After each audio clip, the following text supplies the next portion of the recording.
कल रात की क्लास में बताया था, व्यवहार का उपदेश इतना ज़्यादा है कि उसी से इतने शास्त्र बने हुए हैं।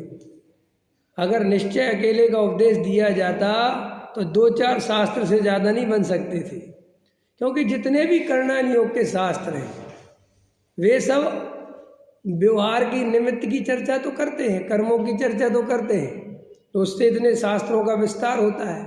समझ में? भेद प्रभेद करते हैं तो विस्तार होता है। एक अकेले शुद्धात्मा की चर्चा करें, वेद ज्ञान की चर्चा करें तो उसमें विस्तार के लिए कुछ जगह ही नहीं है। अब ये देखो विस्तार, जैसे अपन ने कहा 9 कर्म, द्रव्य कर्म, भाव कर्म से भिन्न एक चैतन्य आत्मा। समझ में आया? इसको जान। और जो जानता देखता है, अनुभव करने वाला है, वो आत्मा है। जो उसके अनुभव में आने वाला है वो सब पर पदार्थ है। फिर ये राग देश के परिणाम आश्रव भाव भिन्न है। अब इतनी बात थी मुद्दे की बात। अब उसका विस्तार होता है।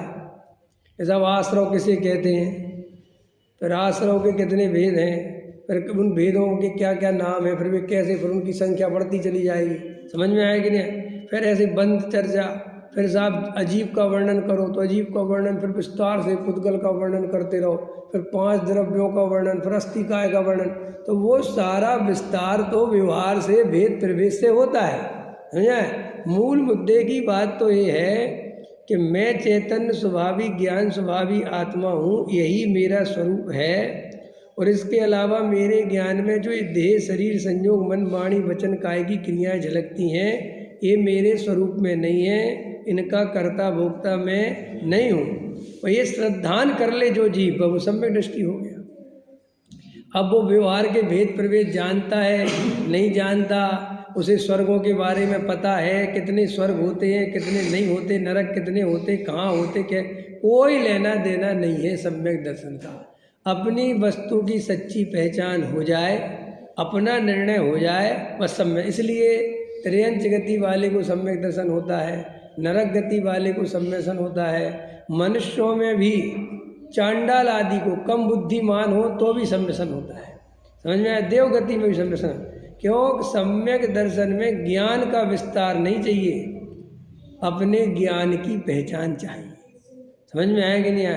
अपनी वस्तु की पहचान करना आना चाहिए।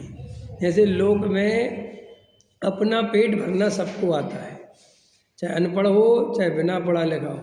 समझे? पेट भरना सबको आता है।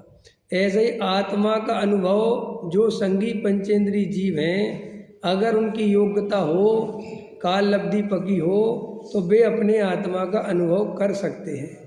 और साहब निमित्त क्या चाहिए? कुछ नहीं, या तो उनको पूरा भव की देशना याद आ जाए, या वर्तमान में कोई देशना सुना दे, तत्व की बात सुना दे। वह निमित्त का इतना काम है बस।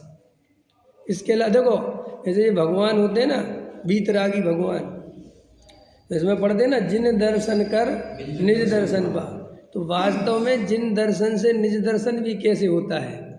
जिन दर्शन से निज दर्शन ऐसे होता है जो जीव ने पूर्व में देशना सुनी हो, वीतरागता समझी हो, तो वो जिनेन्द्र के दर्शन से निज दर्शन करता है। जो सीधा भगवान के दर्शन करे और उसने कभी देशना नहीं सुनी हो, तो वो कभी नहीं समझ पाएगा कि निज दर्शन कैसे करना। यानी जब ऐसे वीतरागी बैठे हैं तो वो उनकी नकल कर लेगा, वो ऐसा बैठ जाएगा, आंख बंद कर लेगा, लेकिन आंख बंद करके किसको देखना है ये तो उसे पता ही नहीं है ना।